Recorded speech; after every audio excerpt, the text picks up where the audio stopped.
राज्यातील अंगणवाडी सेविका आणि मदतनीसांसाठी एक मोठी आनंदाची बातमी समोर आली आहे.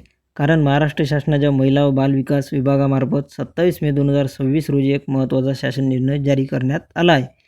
या निर्णयानुसार अंगणवाडी सेविका आणि अंगणवाडी मदतनीस यांच्या मे 2026 महिन्याच्या मानधन आणि प्रोत्साहन भत्त्यासाठी तब्बल 174 कोटी रुपयांचा अतिरिक्त निधी मंजूर करण्यात आला आहे.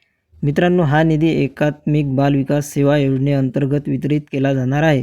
शासनाने स्पष्ट केले आहे की हा निधी राज्य हिस्सा म्हणून मंजूर करण्यात आला असून संबंधित अधिकाऱ्यांना तो तात्काळ वितरित आणि खर्च करण्यास मान्यता देण्यात आली आहे. यामुळे अनेक महिन्यांपासून मानधनाची प्रतीक्षा करणाऱ्या सेविका आणि मदतनीसांना मोठा दिलासा मिळणार आहे. या शासन निर्णयामध्ये पोषण आहार आणि अंगणवाडी सेवांशी संबंधित खर्चासाठी निधी मंजूर करण्यात आल्याचे नमूद करण्यात आले आहे.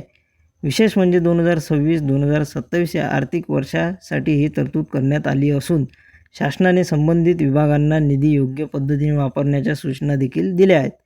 मित्रांनो, राज्यभरातील हजारो अंगणवाडी सेविका आणि मदतनीसांसाठी ही अत्यंत महत्त्वाची अपडेट ठरणार आहे. आता मानधन आणि प्रोत्साहन भत्ता वितरणाचा मार्ग मोकळा झाला असून लवकरच त्यांच्या खात्यात रक्कम जमा होण्यास सुरुवात होऊ शकते. अशाच महत्त्वाच्या शासन निर्णयाच्या अपडेटसाठी आपल्या चॅनलला नक्की सबस्क्राईब करा. धन्यवाद.